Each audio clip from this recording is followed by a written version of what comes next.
Good evening and welcome to Pakistan Today from our Islamabad studio. I'm Victoria Lane.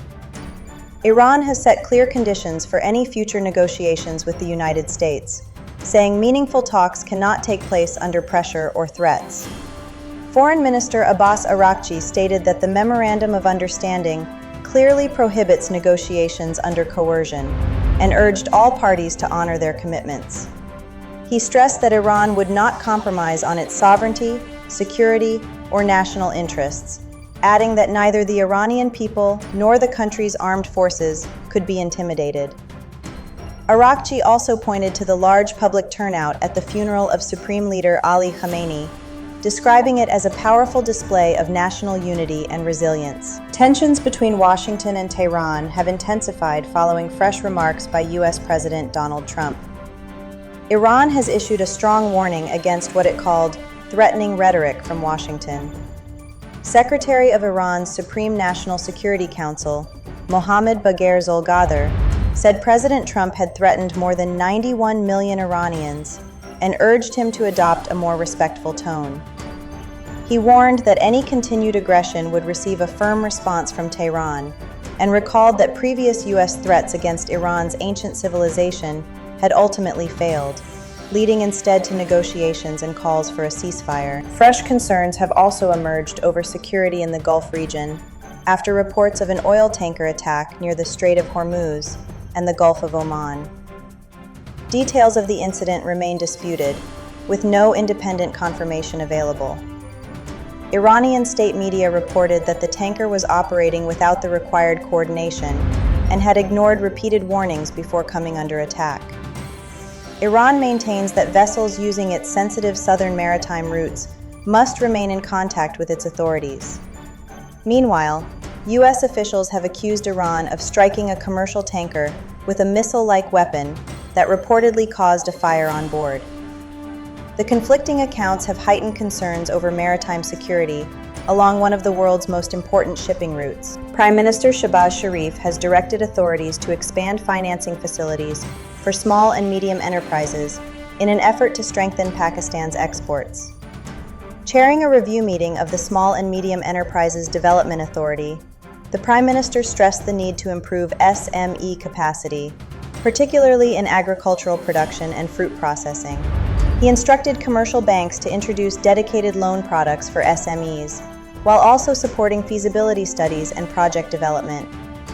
Shehbaz Sharif called for the removal of barriers to SME growth and emphasized special assistance for young entrepreneurs and women-led businesses. The meeting was informed that 700 Pakistani SMEs had participated in 16 international events this year, while training programs had been conducted across 35 cities. The Prime Minister also directed closer coordination between the State Bank of Pakistan and commercial banks to develop a comprehensive SME financing framework. Federal Finance Minister Mohammad Aurangzeb says Pakistan's economy is progressing in the right direction as government reforms begin delivering positive results. Speaking at the Pakistan Banking Summit in Karachi, he said recent reductions in petroleum prices were aimed at providing relief to the public. Aurangzeb said the new federal budget includes measures to encourage business activity and improve economic documentation, including reductions in advance tax, subsidies, and super tax, while abolishing super tax for businesses with annual turnover of up to 500 million rupees.